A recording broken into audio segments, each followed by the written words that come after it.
Hello students, welcome to Geography Guru channel. This is our 5th episode and the last episode of class 10th economics chapter number 2 sectors of Indian economy. भारतीय अर्थव्यवस्था के क्षेत्र। आज के जो हमारे last episode है इसमें भी हम बहुत इंपॉर्टेंट एक क्वेश्चन करने वाले हैं।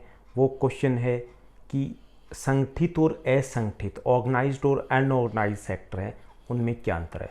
इसके साथ साथ हम बात करेंगे पब्लिक सेक्टर की, प्राइवेट सेक्टर की, और शुरुआत करेंगे हम मनरेगा के साथ।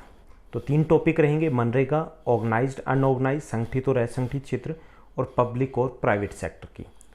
तो चलिए हम शुरुआत करते हैं आज के हमारे सेशन की मनरेगा के साथ। मनरेगा क्या है उसको समझते हैं। सबसे पहले क्या है, कैसे इसको जान सकते हैं।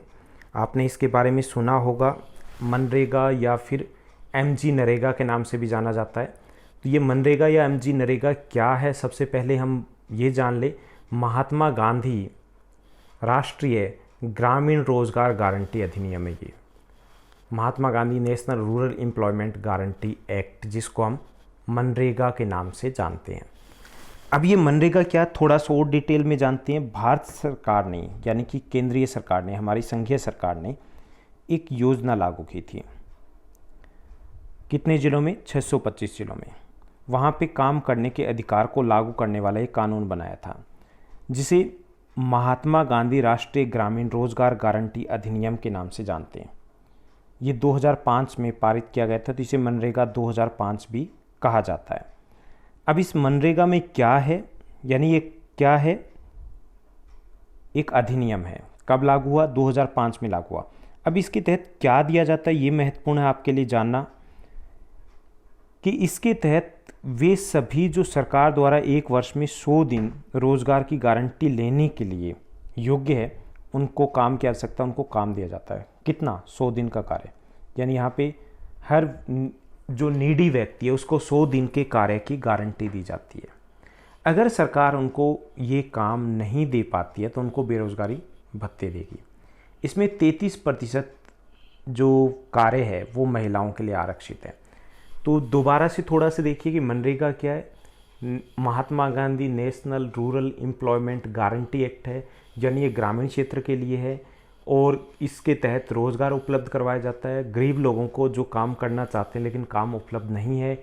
इसमें 100 दिन तक काम करने की गारंटी, 100 दिनों के काम की गारंटी दी जाती है। अगर काम नहीं दे पाती सरकार तो उनको भत्ते दिए जाते हैं। ओके, और इसमें 33% आरक्षण है वो महिलाओं को दिया गया है। तो मुख्य तौर पर इसका उद्देश्य बेरोजगारी को कम करना और गरीबी को कम करना है। और किस एरिया के लिए? ग्रामीण क्षेत्रों के लिए। तो ये था मनरेगा।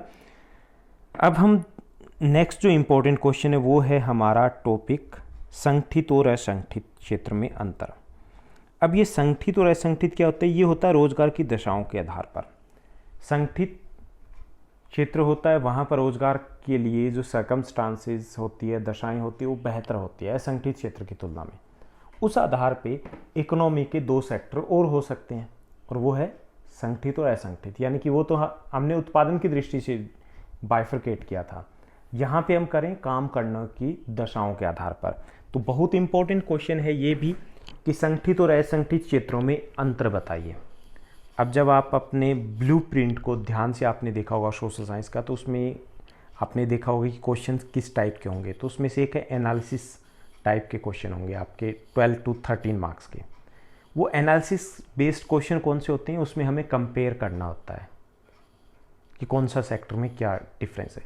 तो आपके बोर्ड एग्जामिनेशन में 1 5 मार्क्स क्वेश्चन और 2 3 मार्क्स क्वेश्चन डेफिनेटली आपके ऐसे होंगे जिसमें आपको तुलना करनी है किन्हीं भी 2 वस्तुओं के बीच में। तो ये क्योंकि तुलनात्मक क्वेश्चन है तो आने की अच्छी खासी संभावना रहती है।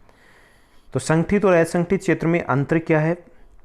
अब इससे पहले थोड़ा सा मैं बता दूं कि संगठित क्षेत्र वो होते हैं जो सरकार के सीधे अधीन होते हैं, और असंगठित क्षेत्र वो होते हैं जो सरकार के सीधे अधीन नहीं होते। आसानी से आप समझ पाओ इसके लिए मैं आपको प्राइवेट स्कूल और पब्लिक स्कूल, जो गवर्नमेंट स्कूल है, वो थोड़ा सा माइंड में रख लीजिए। मतलब माइंड में रखना, हमें लिखना नहीं है, कि वहाँ और जो गवर्नमेंट स्कूल में टीचर वर्क करें उनकी सर्कमस्टांसेस में, उनकी जो कंडीशन दशाएं हैं उनमें क्या अंतर है। अगर वो अंतर माइंड में रख के समझोगे तो बहुत आसान हो जाएगा। तो पहला जो डिफरेंस है उसकी हम बात करते हैं संगठित क्षेत्र है वो सरकार द्वारा रजिस्टर्ड होते हैं और यहाँ पर नियमों और विनियमों का पालन होता है। जैसे गवर्नमेंट स्कूल है, नियम जो भी होंगे उनका पालन होगा। असंगठित क्षेत्र है ये सरकार के नियंत्रण से बाहर होते हैं, या नियम तो होते हैं लेकिन उनका पालन ज़्यादातर नहीं किया जाता।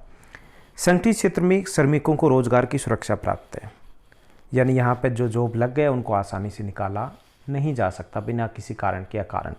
यहाँ पे जॉब सिक्योरिटी नहीं होती, कभी भी कह देते हैं भाई साहब कल से मत आना किसी भी कारण से। तो यहाँ जॉब सिक्योरिटी है संगठित में, वहाँ जॉब सिक्योरिटी नहीं है।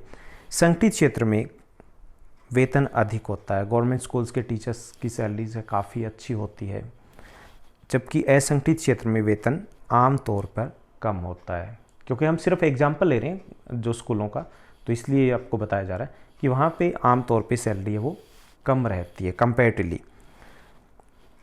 संगठित जो क्षेत्र है ऑर्गेनाइज सेक्टर, यहाँ पे काम करने के घंटे निश्चित होते हैं। अगर बैंक हैं तो वहाँ अगर 9 से 5 है तो 9 से 5 है, या स्कूल का टाइम है अगर वो 8 से 2:30 है, 2:30 है तो 2:30 है। जबकि असंगठित क्षेत्र में ऐसा कोई फिक्स नहीं होता।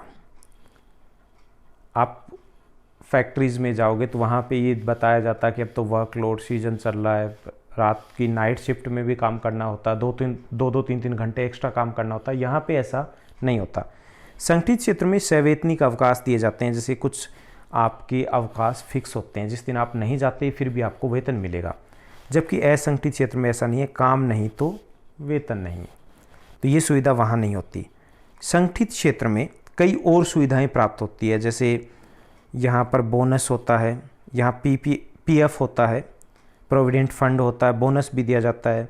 यहाँ पे न्यूनतम मजदूरी अधिनियम, न्यूनतम जो सैलरी होते हैं वो लागू होती है। असंगठित क्षेत्र में ऐसा नहीं होता, ना PF या बोनस या न्यूनतम या ऐसा कुछ नियम होते हैं लेकिन वो लागू नहीं किए जाते। संगठित क्षेत्र में सरकारी नियमों का कड़ाई से पालन होता है, यहाँ पे ऐसा नहीं है। संगठित जो क्षेत्र होता है वहाँ पर कर्मचारी को नियमित मासिक वेतन मिलता है हर महीने। असंगठित क्षेत्र में दैनिक आधार पे मिलता है ज़्यादातर, या 15 डेज़ के बाद, या कई बार ये होता है कि 2-2 महीने भी नहीं मिलता। तो वहाँ पर ऐसा कोई फिक्स सिस्टम नहीं होता। संगठित जो क्षेत्र है वहाँ पे ओवर टाइम के लिए एक्स्ट्रा दिया जाता है। अगर बैंक के एम्प्लॉय हैं उनको अगर किसी दिन, या स्कूल के टीचर्स हैं, गवर्नमेंट स्कूल के टीचर, अगर वो किसी दिन एक्स्ट्रा जाएंगे तो उसके बदले में उनको कंपनसेटरी लीव मिलेगी। ऐसे ही संगठित क्षेत्र में, चाहे बैंक के किसी भी सेक्टर की बात कर रहा हूँ मैं संगठित क्षेत्र में, तो वहाँ पर ऐसा प्रावधान किया गया कि जितना काम है उसकी ड्यूटी के अलावा अगर एक्स्ट्रा किया जा रहा है तो उसको उसका पारिश्रमिक दिया जाएगा। असंगठित क्षेत्र में ऐसा नहीं है, काम के नाम पर बुला लिया जाता है कि संडे को भी आना पड़ेगा, थोड़े 2 घंटे एक्स्ट्रा करना पड़ेगा, ओवरलोड है, काम बढ़ गया है, पेंडिंग रहता है, तो वहाँ काम तो एक्स्ट्रा करना पड़ सकता है अतिरिक्त घंटे, लेकिन ओवर टाइम के लिए कोई प्रावधान नहीं होता। संगठित क्षेत्र में कर्मचारियों का वेतन सरकारी मानदंडों के अनुरूप होता है। पूरे स्टेट में एक जैसे नियम होंगे, एक जैसा वेतन होगा। असंगठित क्षेत्र में आम तौर पे जो सरकार द्वारा निर्धारित मजदूरी होती है, कई बार उससे भी कम वेतन दिया जाता है, कई बार नहीं, अधिकांशतः। जो संगठित क्षेत्र है वहाँ पर श्रमिकों को वर्ष में एक बार वेतन पर बढ़ोतरी मिलती है, इंक्रीमेंट मिलता है जनवरी या जुलाई में। जबकि असंगठित क्षेत्र में ऐसा कुछ नहीं है, शायद ही कभी बढ़ाया जाता हो वेतन। संगठित जो क्षेत्र है वहाँ पे कर्मचारियों को बहुत सी और सुविधाएं भी दी जाती है, जैसे चिकित्सा की मेडिकल फैसिलिटी होती है फ्री ऑफ कॉस्ट, पेंशन की सुविधा होती है, हालांकि सीमित तौर पर है ये पेंशन की सुविधा, लेकिन छुट्टी के लिए यात्रा मुआवजा दिया जाता है, या और भी बहुत सारी सुविधाएं होती है। लेकिन असंगठित क्षेत्र में ऐसा कुछ होता नहीं। संगठित क्षेत्र है, इसके एग्जाम्पल हम सरकारी कर्मचारी जो भी है वो संगठित क्षेत्र में आएंगे। बैंक हैं वो एग्जाम्पल ले सकते हैं हम। असंगठित क्षेत्र में जैसे घर पे पढ़ाने वाला ट्यूटर है, या छोटी सी किसी दुकान पे काम करने वाला कोई छोटू है, या हम प्राइवेट स्कूल भी उसमें हम शामिल कर सकते हैं। तो ये था संगठित और असंगठित क्षेत्र में अंतर क्या होते हैं। बहुत इंपॉर्टेंट क्वेश्चन है। हमने 13 पॉइंट किए, 13 संगठित के हुए और 13 असंगठित के हुए, तो बहुत लंबा क्वेश्चन हो गया। ज़रूरी नहीं कि आप सारे लिख पाओ या लिखो, आप इसमें से कुछ सेलेक्टेड जो बहुत इंपॉर्टेंट लगे वो 7 या 8 पॉइंट है, आप मेंशन कर सकते हो, राइट कर सकते हो। तो उम्मीद करता हूँ अच्छे से समझ में आएगा। अब हम लास्ट टॉपिक की बात करते हैं आज के सेशन और इस एपिसोड और इस चैप्टर की। दूसरा जो तरीका जिसके आधार पे हम आर्थिक गतिविधियों को बांट सकते हैं वो है स्वामित्व के आधार पर। स्वामित्व के आधार पर मुख्य तौर पर 2 प्रकार की गतिविधियां हो सकती है, सार्वजनिक जो सरकार के अधीन है और निजी जो एक व्यक्ति या कुछ व्यक्तियों के अधीन होती है। तो पब्लिक सेक्टर और दूसरा हो सकता है प्राइवेट सेक्टर। सबसे पहले पब्लिक सेक्टर और प्राइवेट सेक्टर, उनके बीच में अंतर क्या है वो देखते हैं। सार्वजनिक क्षेत्र है वो देश की अर्थव्यवस्था का एक हिस्सा होता है, यहाँ पर नियंत्रण और रखरखाव सरकार के अधीन में होता है, तभी वो सार्वजनिक सेक्टर है। जैसे आपने रोडवेज बसेस देखी होगी, तो जो सरकार के अधीन है वो सार्वजनिक सेक्टर में है और जो प्राइवेट बसेस है वो प्राइवेट सेक्टर में है। तो सार्वजनिक है वो सरकार के हाथ में होता है। निजी क्षेत्र की बात करें तो यहाँ निजी एक व्यक्ति या कुछ व्यक्तियों के अधीन में होती है। सार्वजनिक क्षेत्र इसका उद्देश्य होता है लोगों की सेवा करना, लाभ कमाना उद्देश्य नहीं होता। जबकि निजी सेक्टर है वो पहले देखते हैं कि लाभ कितना मिलेगा, उस उद्देश्य से सर्विस सेवाएं दी जाती है। जो पब्लिक सेक्टर है, गवर्नमेंट सेक्टर है, यहाँ सरकार का पूर्ण नियंत्रण होता है। यहाँ पर सरकारी गवर्नमेंट इंटरफेयर कम होता है। कुछ नियम होते हैं लेकिन इतनी ज़्यादा कड़ाई से नियमों का पालन नहीं होता। पब्लिक सेक्टर में जो एम्प्लॉय वर्क करते हैं उनके पास जॉब सिक्योरिटी होती है, भत्ते अच्छे मिलते हैं, वेतन अधिक होता है, पेंशन का लाभ होता है, कई सारी चीज़ें होती है। निजी क्षेत्र में ऐसा कुछ नहीं होता। गवर्नमेंट सेक्टर और प्राइवेट सेक्टर में एक बड़ा अंतर ये भी है कि जो निजी क्षेत्र में प्राइवेट सेक्टर में काम करते हैं वहाँ पे कंपटीशन अधिक होता है, अधिक कंपटीशन होता है। जबकि सार्वजनिक क्षेत्र में ऐसा नहीं होता है, क्योंकि यहाँ पे व्यावसायिक उद्देश्य नहीं होते, यहाँ पे होते हैं सेवाएं करना, तो आपसी कंपटीशन कम रहता है। जो गवर्नमेंट सेक्टर है यहाँ पे जब प्रमोशन दिया जाता है तो इसमें वरिष्ठता, सीनियरिटी देखी जाती है, किसने पहले जॉब में ज्वाइन किया। कभी कभी योग्यता के साथ साथ वरिष्ठता दोनों को ऐड कर लिया जाता है। निजी क्षेत्र में क्योंकि लाभ कमा रहे हैं, कंपटीशन है, तो वहाँ पर सब कुछ आपके परफॉर्मेंस पे डिपेंड करता है। आपको योग्यता उसी आधार पर प्रमोशन दिया जाता है, एज मैटर नहीं करती है। सार्वजनिक क्षेत्र के अगर हम कुछ एग्जाम्पल की बात करें तो इसमें हम शामिल कर सकते हैं जैसे रेलवे, डाकघर, BSNL, ये क्या है पब्लिक सेक्टर में आ रहा है। रेलवे क्या है पब्लिक सेक्टर ना, गवर्नमेंट के अंडर में है, या रोडवेज बसेस है गवर्नमेंट के अंडर में है, डाकघर है गवर्नमेंट के अंडर में है, जो नेशनलाइज्ड बैंक है वो भी सार्वजनिक क्षेत्र में है। और निजी क्षेत्र की बात करें प्राइवेट सेक्टर की तो TISCO, Tata iron and steel company, Reliance industries limited, Jio, ये सभी प्राइवेट कंपनियां हैं।